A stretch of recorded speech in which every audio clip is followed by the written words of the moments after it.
हम लोग ज्योग्राफी सौर मंडल क्लास 6 का पढ़ रहे थे लेसन 1 में। तो आज होगा लेक्चर नंबर 3, जिसमें आज हम लोग को पढ़ना है चंद्रमा के बारे में। हम लोग ऑलरेडी पढ़ चुके हैं पृथ्वी के बारे में, सूर्य के बारे में। जिसमें पृथ्वी के बारे में ये पढ़ा कि ये तीसरा प्लैनेट है, जिसमें यही एकमात्र प्लैनेट है जिस पर लाइफ संभव है। ठीक है, तो हम लोग स्टार्ट करते हैं आगे चंद्रमा के बारे में। ठीक है, तो हम लोग को यहाँ से स्टार्ट करनी है चंद्रमा से। तो चलते हैं आगे में। कहता है हमारी पृथ्वी के पास केवल एक उपग्रह है, चंद्रमा। ये जो देखिए उपग्रह का हम लोग इंग्लिश में बोलते हैं सैटेलाइट। सैटेलाइट दो प्रकार की होती है, एक होते हैं नेचुरल और एक होते हैं आर्टिफिशियल। जिसमें चंद्रमा जो है ये है नेचुरल।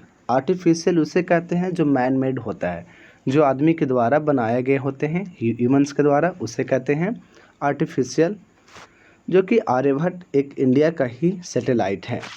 सैटेलाइट का काम है, जो अगर कोई प्लैनेट है मान लिया जाए, तो इस प्लैनेट के चारों तरफ वो क्या करेगा, घूमेगा, तो होता है सैटेलाइट्स। हम लोग देखे थे कि सन के चारों तरफ घूमता था, उसे प्लैनेट कहते थे। तो प्लैनेट के चारों तरफ घूमने वाले को सैटेलाइट कहा जाता है। इसका व्यास पृथ्वी के व्यास का केवल 1/4 भाग है। अगर डायमीटर देखते हैं पृथ्वी का डी है, पृथ्वी का डायमीटर डी है, तो चंद्रमा का जो डायमीटर होगा वो डायमीटर ऑफ अर्थ का 1/4 होगा। यह इतना बड़ा इसलिए प्रतीत होता है, इसलिए दिखता है क्योंकि यह हमारे ग्रह से अन्य खगोलीय पिंडों की अपेक्षा नज़दीक है। ये पृथ्वी के काफ़ी नज़दीक होने की वजह से चंद्रमा यह बहुत बड़ा दिखने में मिलता है। सूर्य से भी बड़ा दिखता है, इसलिए दिखता है क्योंकि ये पृथ्वी का काफ़ी नज़दीक है। यह हमसे लगभग 3,84,400 किलोमीटर दूरी है। अब आप पृथ्वी से सूर्य एवं चंद्रमा की दूरियों की तुलना कर सकते हैं। तो आप जब दूरी को तुलना कीजिएगा तो आपको सूर्य की दूरी बहुत ज़्यादा आपको होगा। अंतरिक्ष से लिया गया चंद्रमा का चित्र, ये आपको चंद्रमा का चित्र है। इस पर ज़्यादा से बहुत ज़्यादा क्रेटर्स हैं, गड्ढे बहुत ज़्यादा हैं। जिसमें देखेंगे होंगे कि 22 जुलाई को चंद्रयान 2 को भेजा गया था, जिसमें 3 सैटेलाइट के अंदर 3 चीज़ थे, जिसमें हम लोग को देखे गए कि एक था लैंडर, पहले लैंड करता, उसमें से रोवर निकलता और उससे पहले ही छूट जाता ऑर्बिटर। यानी हमारे पास 3 थे, कौन, ऑर्बिटर। तो जो ऑर्बिट था उसमें वो टर्न करते रहता था, ये आसानी से प्रक्षेपित हो चुका था। इसके बाद जब समय लगना था लैंडर को लैंड करने में, कि सॉफ्ट लैंडिंग करवानी होगी, तो सॉफ्ट लैंडिंग जब करवाना था, लेकिन वो सॉफ्ट लैंडिंग नहीं हो पाया मून का। ठीक है, और वो जो मून पर जो उतरने वाला था, साउथ पोल पर उतरने वाला था। तो जैसे सॉफ्ट लैंडिंग होती तब उसमें से एक रोवर निकलता और उसकी जो चाल होती है, स्पीड होती 1 सेंटीमीटर पर सेकेंड होनी थी। लेकिन ये लैंड किया ही नहीं, इसीलिए इसके बारे में हम लोग को डिस्कस करनी नहीं है। हम लोग ऑर्बिटर का जो हम लोग देख रहे थे, ऑर्बिटर 2008 में ही पहले ही इस चीज़ को हम लोग लॉन्च कर चुके थे। तो ये हमारे लिए नई बात नहीं थी, नई बात ये थी सॉफ्ट लैंडिंग करवाना। ठीक है, तो चंद्रयान 2 हमारा अनसक्सेसफुल कहा जा रहा है। ठीक है, क्योंकि सॉफ्ट लैंडिंग नहीं हुई थी।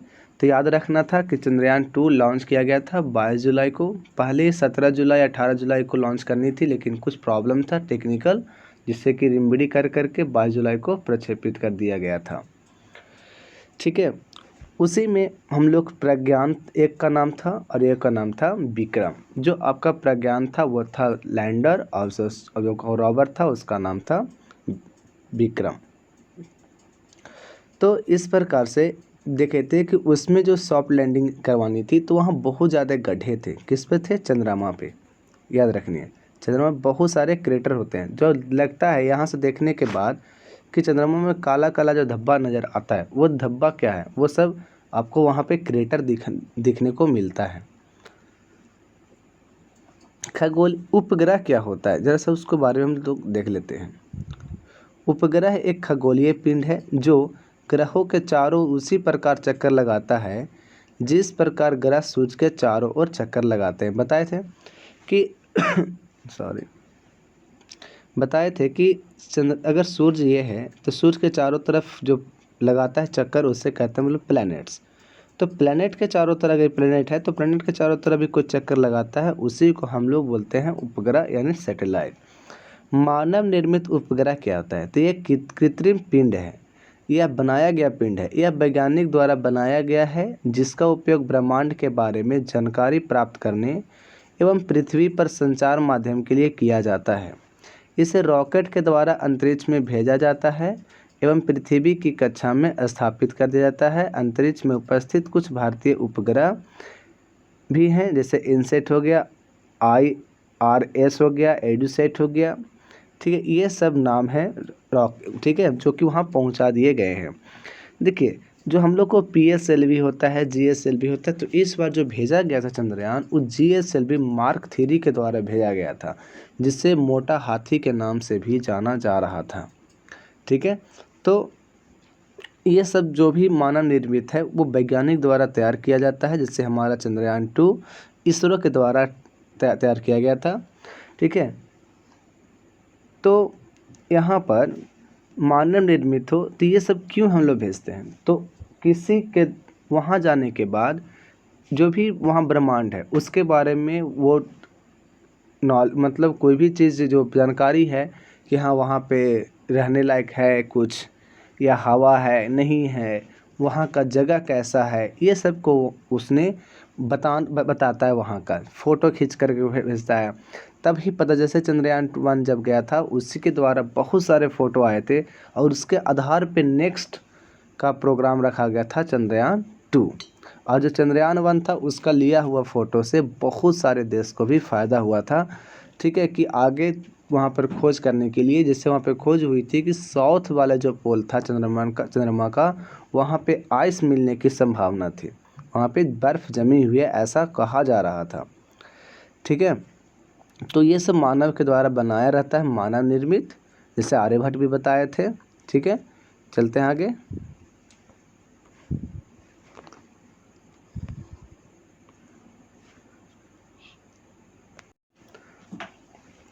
कहता है चंद्रमा पृथ्वी, एक मिनट, हाँ, चंद्रमा पृथ्वी का एक चक्कर लगभग 27 दिन में पूरा करता है, ये याद रखनी है। बताइए सूर्य का परिक्रमा पृथ्वी कितना दिन में करता है, 365 दिन में करता है, लेकिन चंद्रमा पृथ्वी का चक्कर 27 दिन में ही पूरा कर लेता है। लगभग इतने ही समय में यह अपने कक्ष अक्ष पर भी चक्कर भी पूरा करता है। इसके परिणाम स्वरूप पृथ्वी से हमें चंद्रमा का केवल एक ही भाग दिखाई पड़ता है।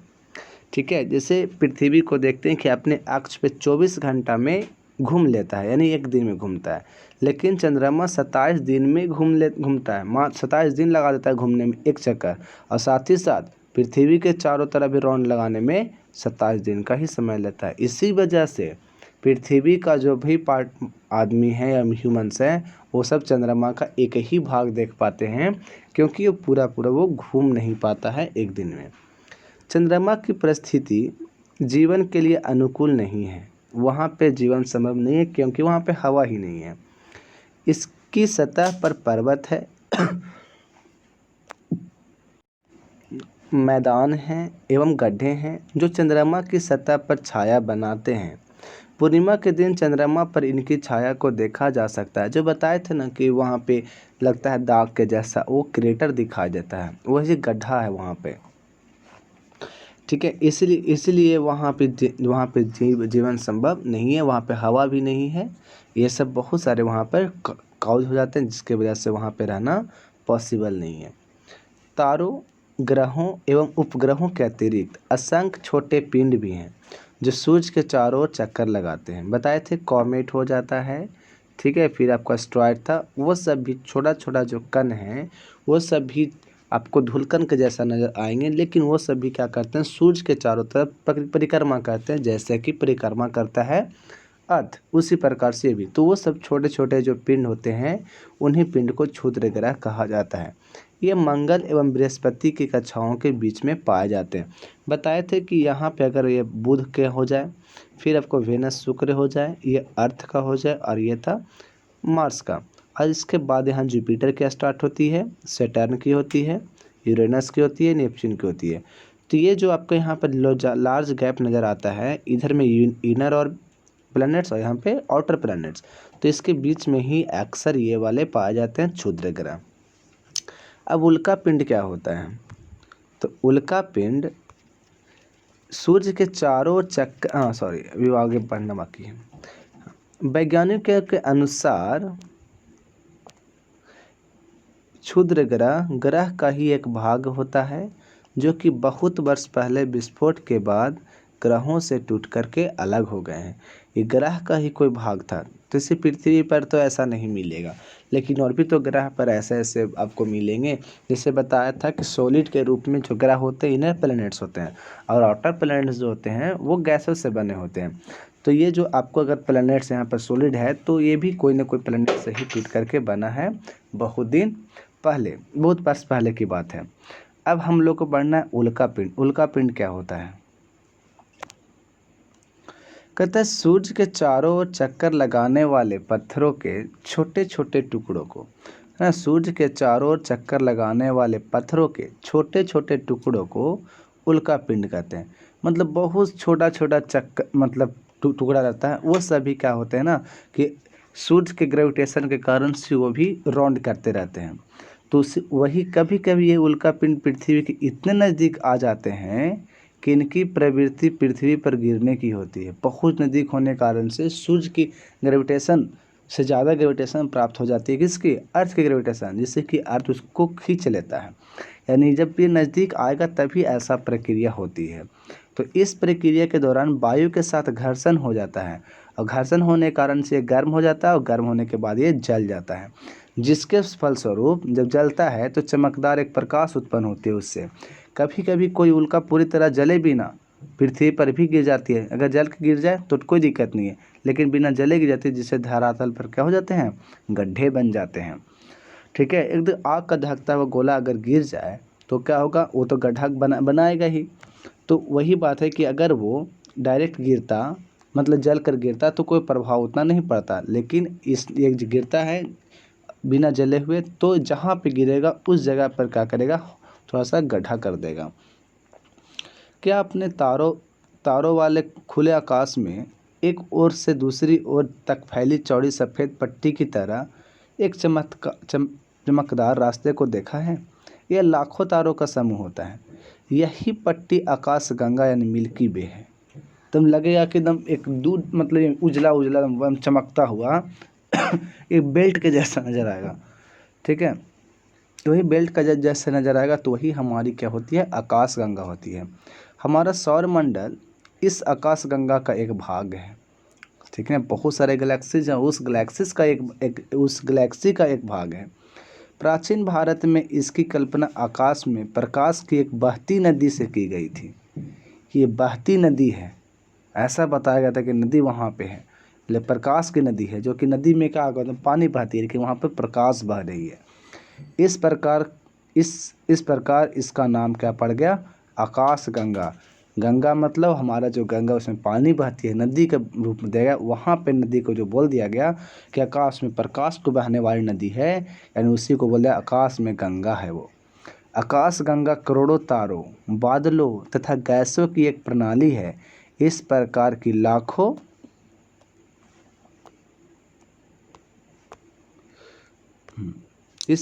लाखों आकाश गंगाएं मिलकर के ब्रह्मांड बनाती है। बहुत सारे आकाश गंगा होते हैं, सब मिलकर के ब्रह्मांड का निर्माण करती है। ब्रह्मांड की विशालता की कल्पना करना अत्यधिक कठिन है।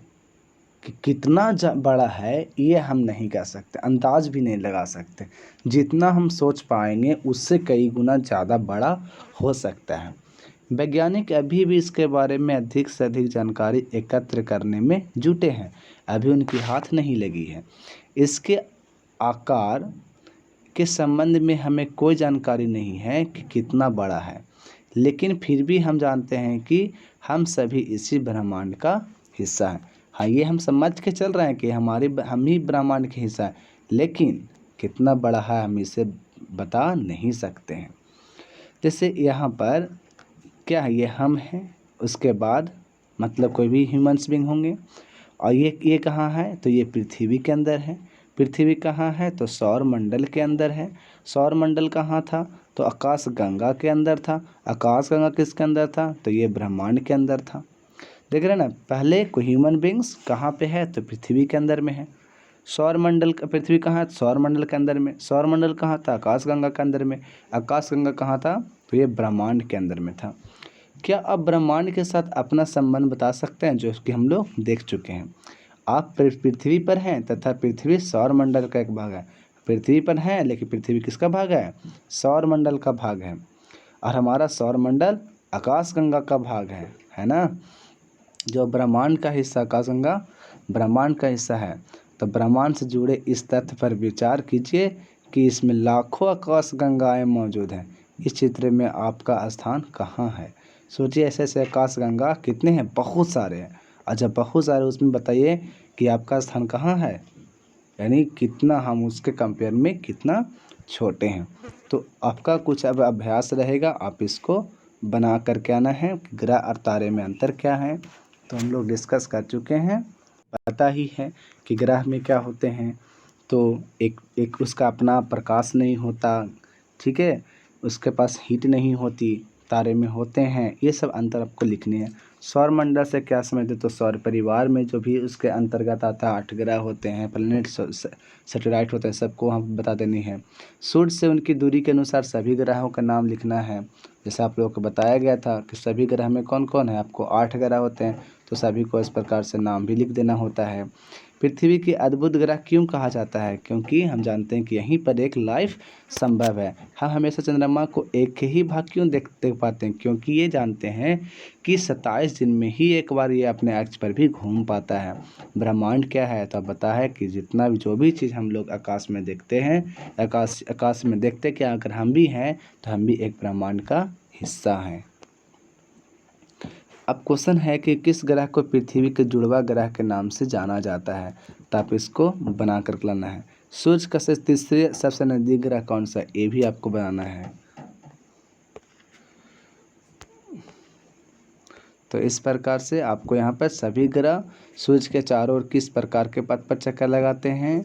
ध्रुव इलिप्स बताए थे ना, इलिप्स होता है दीर्घवृत्ताकार, बोलते हैं इलिप्स को। ध्रुव तारे से किस दिशा का ज्ञान होता है, भी बता दें। क्षुद्र ग्रह किन कक्षाओं के बीच पाए जाते हैं, ये भी बता दिया गया है। खाली स्थान को भर लोगे, इसके बाद ये आपका होमवर्क में है, ठीक है। बना कर नहीं बनेगा तो आप कमेंट या तो फिर व्हाट्सएप पे लिख दोगे।